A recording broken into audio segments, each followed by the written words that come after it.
Welcome back, djvicvapor with you. Signal Pulse Engine Beginners course, and we've gone over majority of the main page here, or main view. So we're going to look at pulse engines, and this one has quite a bit of information to cover, so I'll try to take my time and go through it with you. I'm not going to do pulse engine A and B since they're identical, so I'll just focus on pulse engine A for now. So you can see here on A that we have a main rhythm section and a second rhythm section, and within each of those sections we have our categories here where we can do our half, quarter, eighth note triplets, dotted, regular, and all that good stuff. We also have patterns to choose from. We can choose from a wave pattern, step pattern, it's currently on the art pattern, or we can choose a loop pattern. So right now it's the main rhythm is set up with an art pattern and an eighth triplet, and it's got the second rhythm set up at the wave and a quarter note triplet. Now we can turn one of those off and leave the other one on by itself, or we can actually turn both off. So let's listen to what we have. I'm going to turn this guy off so we just hear A. So all we're listening to now is pulse engine A.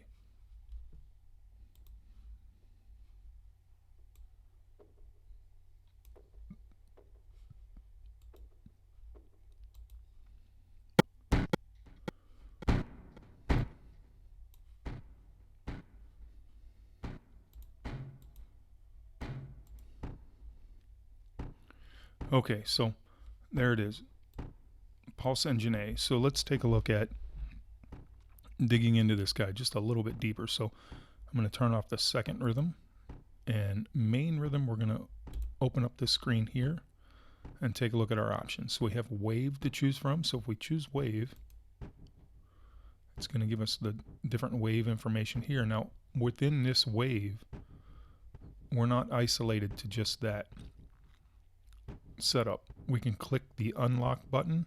Currently it's in a locked position.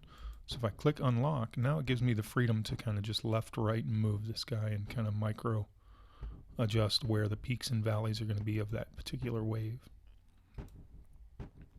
Over here I've got my milliseconds. I can adjust up and down. Well, I guess 0 is the bottom. And then we've got actual shape categories to pick from, which are quite in depth. Currently we've got this little sinusoidal guy going here, but you can pick any of these other categories. And you can hear the sound changing for us there as we pick. And we're in the simple wave category. We can choose medium.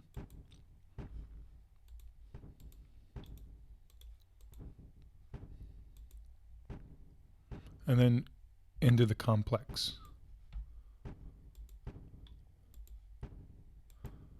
And then once you've dialed in one, say we're going to go with this guy, you just want to hit the OK. And now that wave is available for us, and then we can continue just like before to manipulate it. And then if we like that position, we can lock it. So that was just kind of going through the wave. Now let's look at the step features. We got arrows to the left and to the right. Allows us to move through the steps that way. We've got our modify, clear, reverse, invert. So we can reverse this pattern. We can choose how many steps, up to 32, down to 1 of course. Put it back on 16. And then the step pattern. And again, you've got simple, syncopated, and triplet.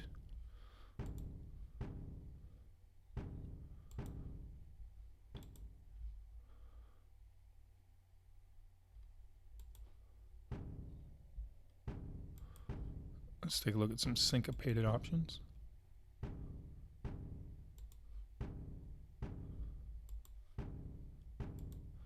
And now triplet.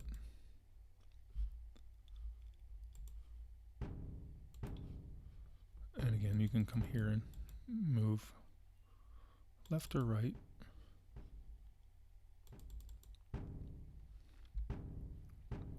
And still, we're in Pulse Engine A, still under just one area. I mean, we haven't even opened up the second rhythm, which is pretty much identical to the first. Everything's just a, identical copy, but it gives you that additional sound design context. So we've done wave, step. Now let's look at ARP.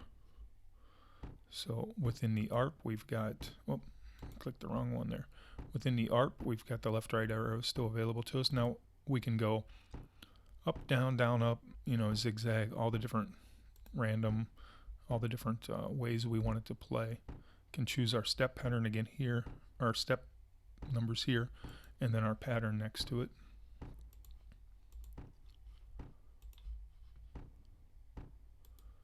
And on the settings button, the final one over here, you can do your duration, set some swing, round robins, and then you can adjust the octave as well. You've got a fixed velocity button here in case you're using your MIDI controller, MIDI keyboard.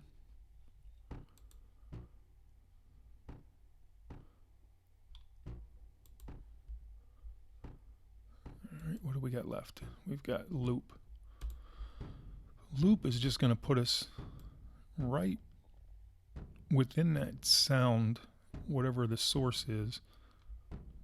It's going to allow us to kind of go in and kind of find one specific area to just loop over and over and make our sound. And then we've got to start wherever we move to. This is going to move the entire loop. And this is going to move the start position within the loop.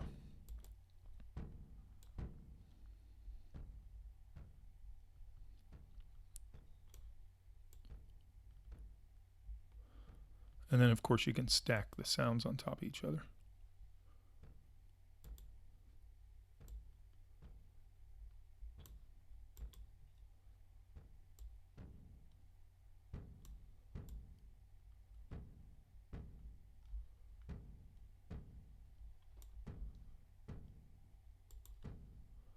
So there we've got wave, step, ARP, and loop.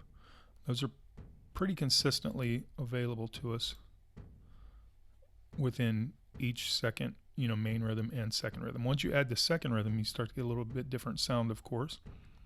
And then we can go in here and in the second rhythm, we can choose step or wave. And then we can choose how many bars.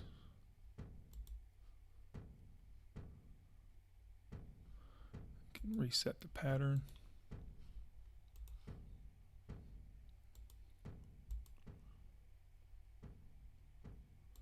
Actually adjust the steps, make it the second pattern can have different amount of steps. It doesn't even have to be identical. That's usually what I find myself looking for, is marrying multiple instead of trying to keep it identical across the board, kind of marrying multiple different ways to get a sound to jump out and perform in a way you wouldn't expect.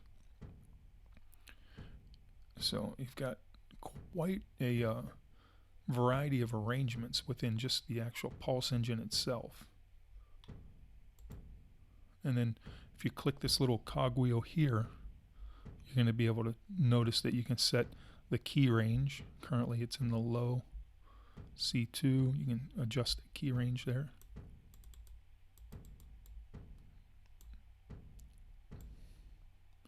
So you can set the low and high of the key range, how many voices, and the velocity sensitivity.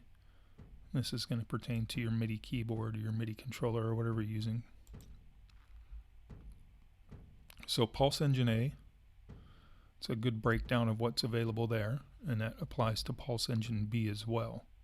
So you've got A and B, so that gives you the 1, 2, 3 and 4 different Pulse engines that they refer to when you see the description mentioning you have all that flexibility. So Let's go ahead and move on to the next lesson, and we'll take a look at the advanced section here and kind of break down some of the features of the advanced section.